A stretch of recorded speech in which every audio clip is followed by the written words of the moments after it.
and we'll talk about solutions here in a minute. But even if you don't have this gene snip, genes start to change their expression over time when you start to change your lifestyle and your food and all these things around. So you will alter gene function when you alter your lifestyle patterns. And somebody with a very poor lifestyle starts to express these things differently. And people beat the crap out of their bodies on a daily basis. So these kinds of people are often insomniacs with this COMT gene snip. And, you know, seeing this every day, or where this came into practical use was actually when way back in the day when people were on night watches to like defend your town back in the day. um those were like the ideal people for this stuff. But even tougher now, because people that have something like this, you're already at a deficit, and now you have this technology and all these lifestyle factors that are keeping you up all the time.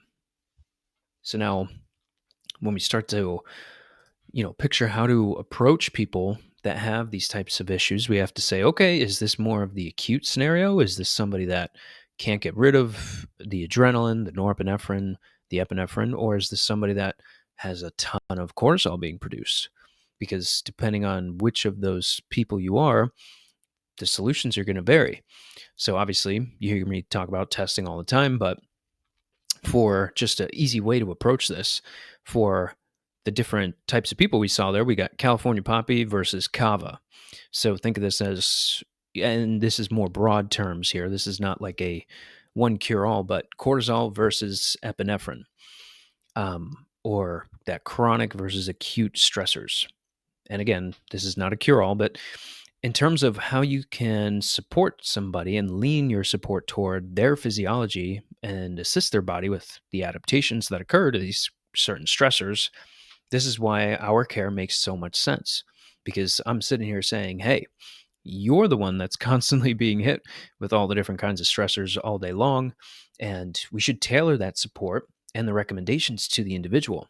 Even getting labs done, which we'll go over a great one here on how to understand what type of person this is and how to support your own physiology, take a deeper dive into that support. And that's why I love this stuff, because and we're just talking about one kind of stressor here. So there's multiple kinds of stressors, and depending on your line of work and what you do every day, then your support's going to vary there.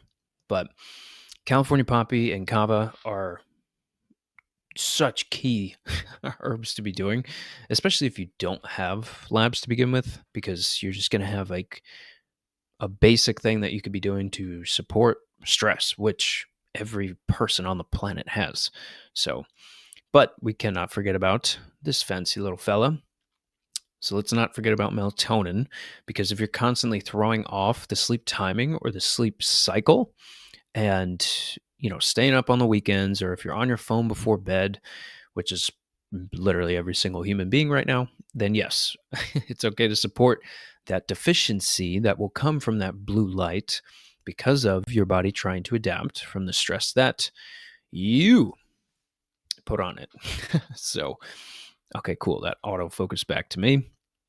But yes, um, and to just kind of see what I mean here by the rhythm and things, I'm going to pull up this guy.